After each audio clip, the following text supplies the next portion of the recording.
Hello. This video should give you a really quick overview of our Cane Connections mentorship program here at HHS, formerly known as LAMP.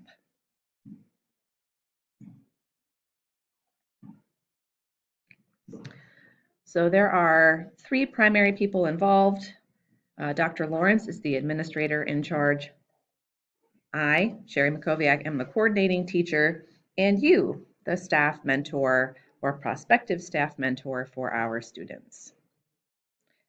So the kinds of students we are looking to have in our mentorship program display a variety of different needs, from academic, behavioral, social, attendance, even students who simply just need someone to check in and check out with them throughout the day. We certainly will take referrals for students who have emotional needs, but based on our intake process, we may refer them to another provider for more specific assistance. Many of you asked, what do mentors in this program have to do? My plate is already full. I just can't take that much more on.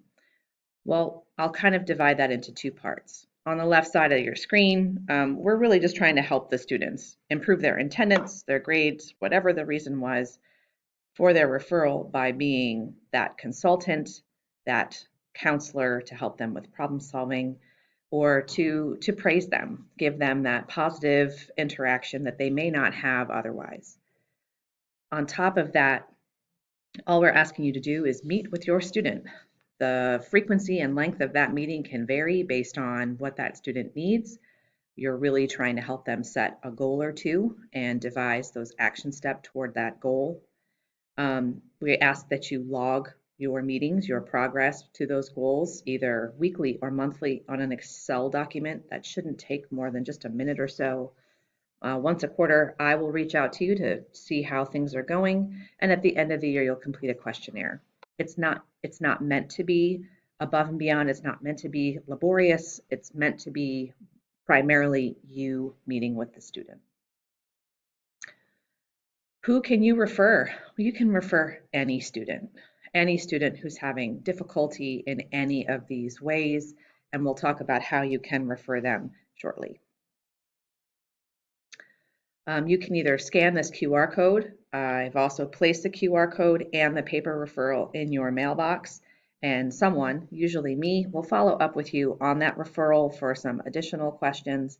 Again, even the referral process is not meant to take that long. It's really about getting basic information, making a match with a mentor, and getting that process started as soon as possible.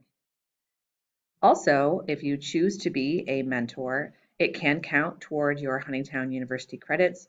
Ms. Morton has said we can offer 2 credits per student. If you mentor more than one student, it would be more than 2 credits per student, but you would also have to complete all the components of the program.